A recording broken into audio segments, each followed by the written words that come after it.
Alrighty, Panthers v the Roosters, 7:50 Panthers Stadium.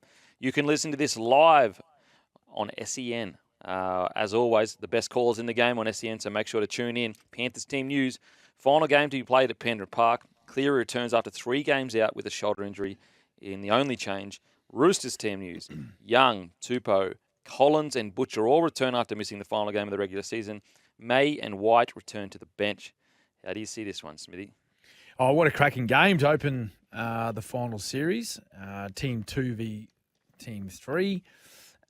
Big one in Cleary, of course.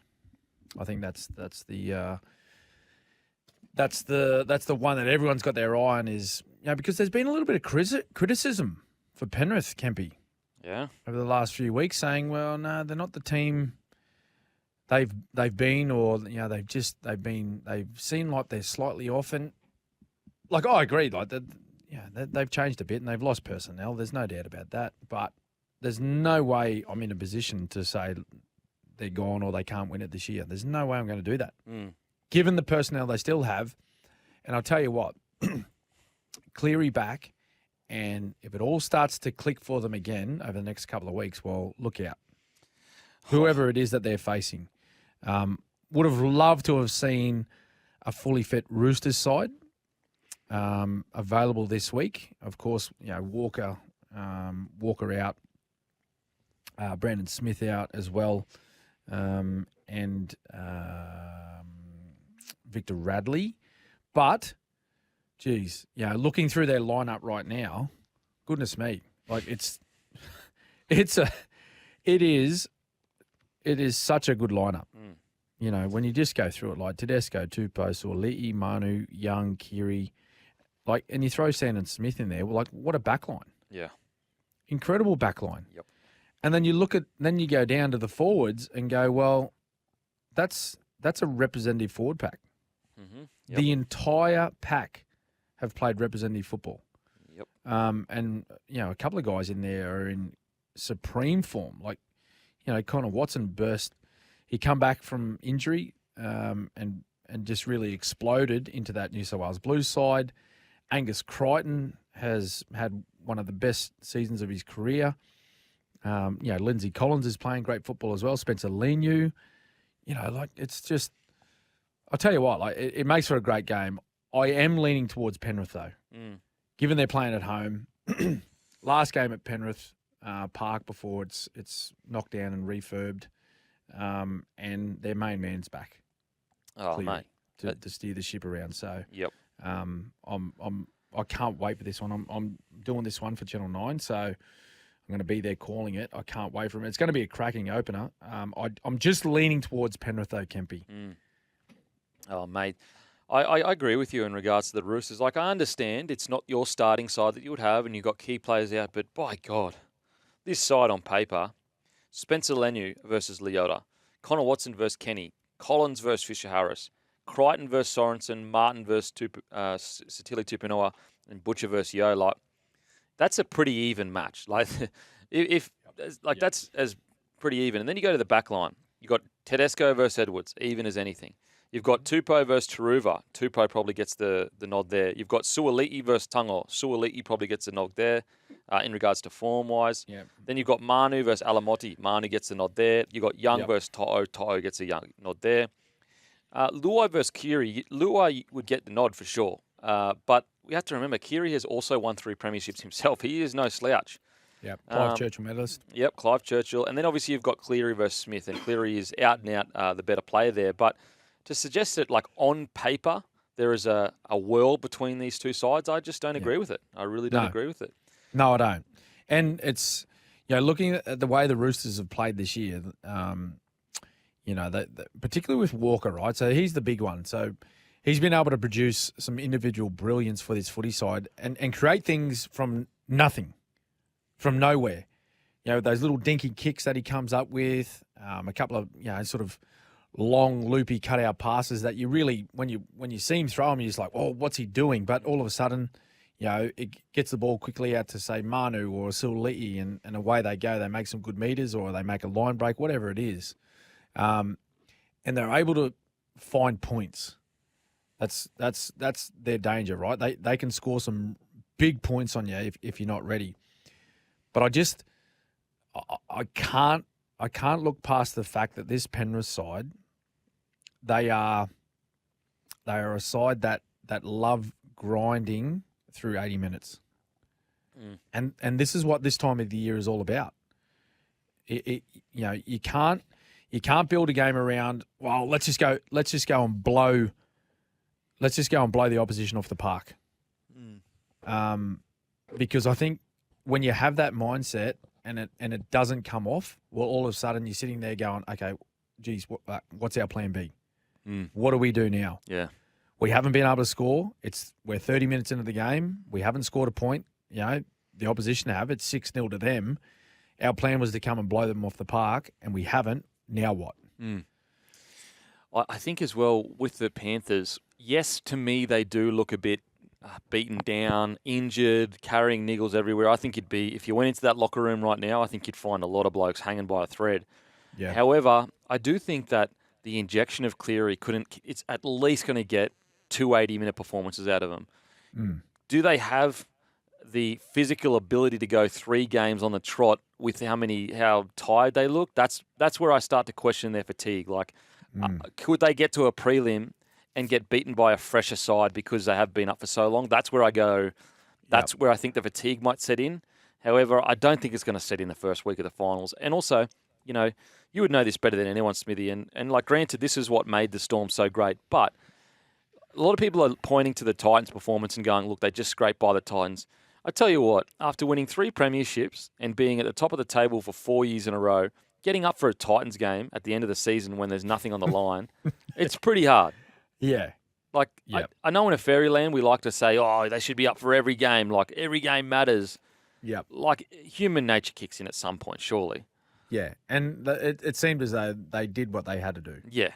To get the win that day. Mm-hmm. No doubt about that. But look, I think that they're gonna put all of their focus into knowing that if they perform well against the Roosters, get a win, then they get a week to freshen up. Yeah, which is They'll huge. get a huge, mate. Yeah. Massive, especially with them at the moment. Yeah, given they've been knocked around, they're bruised, they look a bit sore. Of course they are. Look at the amount of football that they've played in the last 4 years. All of their players, right? We spoke about this last week. The better you play, the better your team goes. Your individuals start getting picked in rep footy. You're playing state of origin. You're playing end of year test matches. All this type of stuff. You're travelling to England to play in World Club challenges. It takes its toll. Yeah, it takes its toll at some stage, and maybe it is a little bit at the back end of this year. But I'll tell you what, if they can find a huge 80-minute performance and they get the week off, well, look out. Yeah. Look out competition, because you can get a fresh, rejuvenated Penrith Panthers side going into a prelim, looking to play. This just sounds ridiculous, but 5 consecutive grand finals. Absolutely crazy, insane in the modern era of rugby league with the salary cap. Crazy. It is I cannot even believe it's happening. It'll be one of those things where in 30 years we'll be telling our kids there was a period where the Penrith Panthers were in 4 grand finals in a row. And you'll just be going, how's that even possible? How's that even 5, possible? mate. 5. Yeah, if they do it for sure. If they do it this year, yeah. What about the Roosters though, mate? So a lot's been spoken about as far as track record, like the teams that are left.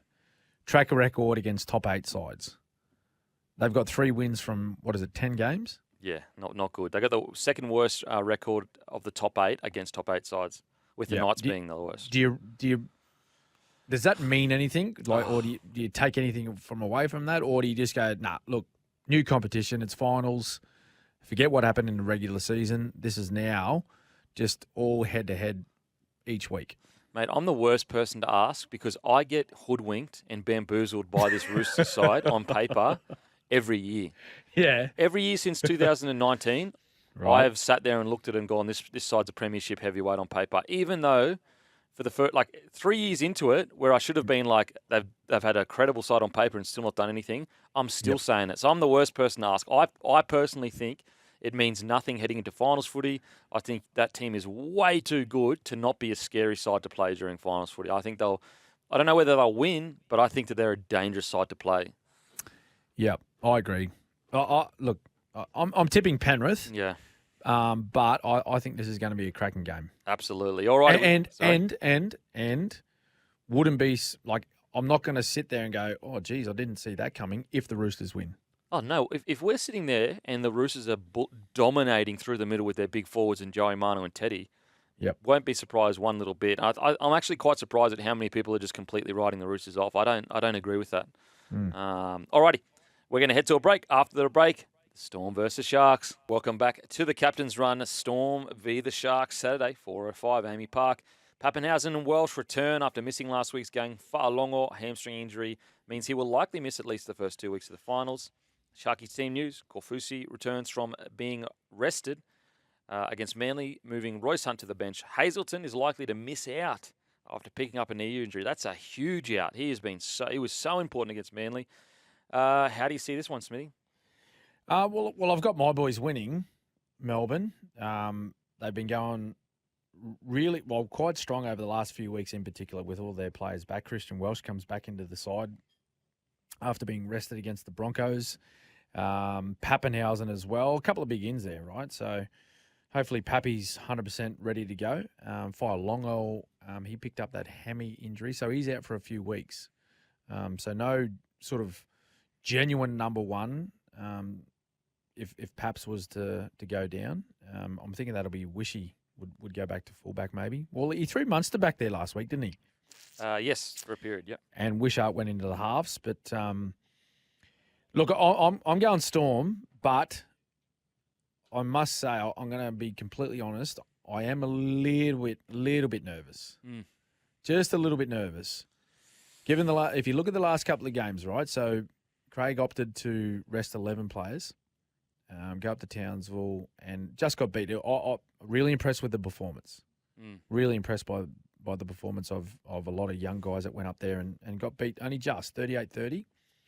But then we roll out against the Bronx. Most of the guys back playing apart from Welsh and Pappenhausen. And, look, it was a big win, right? Scoreline looks incredible. Scored some pretty fancy tries as well. But the Broncos were awful, mate. Mm-hmm. They were awful. Yeah. So the one thing that concerns me is that I just hope the players don't have in their mind thinking, oh, look, we'll just play like we did against the Bronx. Yeah. And we'll get a victory, because it's not going to happen, boys. Yeah. This is a completely different outfit that you're facing this week.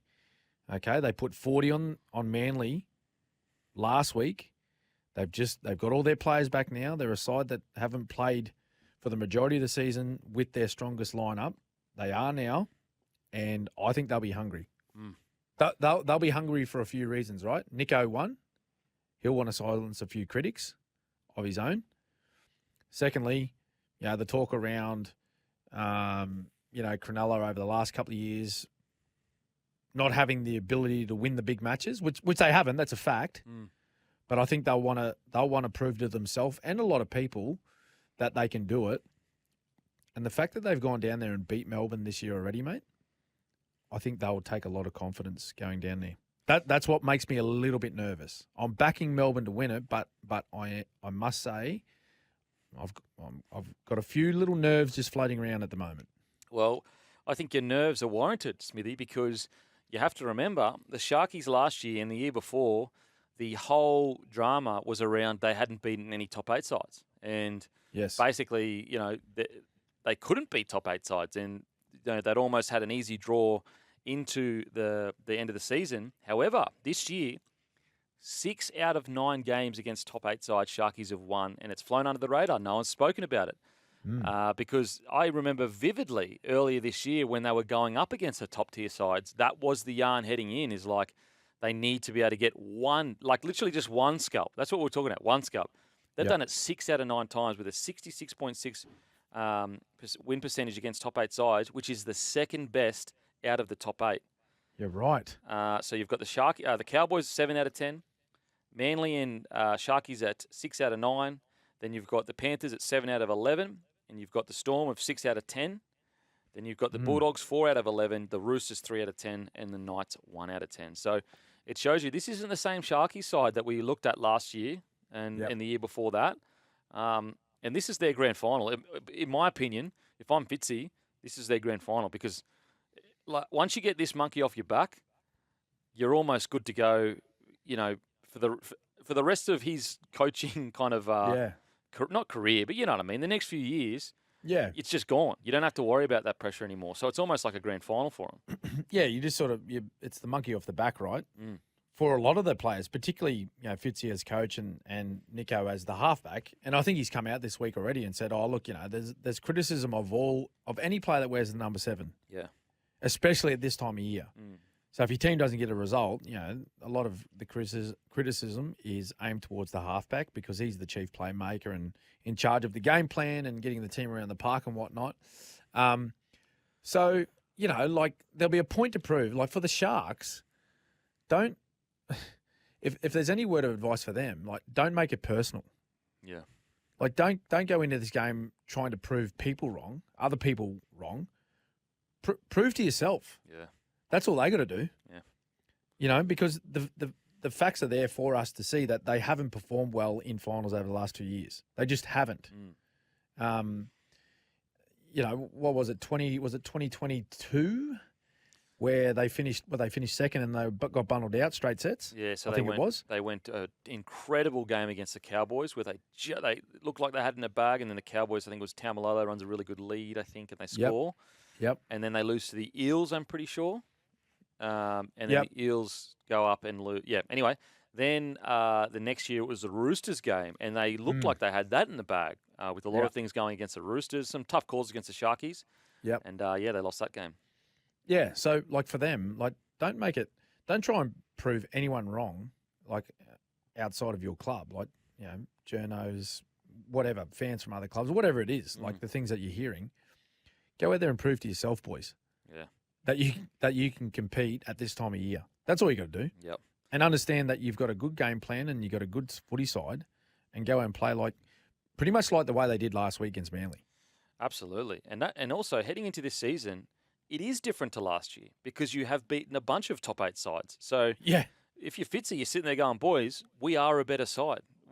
Statistically, everything like that, we are a better side than we were last year. Therefore, we can go one better this year. Yep. And I think also, I know we want results now, but it is only natural for a new coach with a new squad to take time to build into final series. And I think the Sharks have built really nicely into this third year of Fitzgibbon's leadership. Yep. Alrighty. After the break, we're going to go Cowboys v. the Knights. Cowboys team news, Jordan McLean returns from a hamstring injury, moving Sam McIntyre back to the bench. Knights team news, the Knights are unchanged from their win over the Dolphins last weekend. What do you reckon, Smithy? Oh, I like the Cows in this one.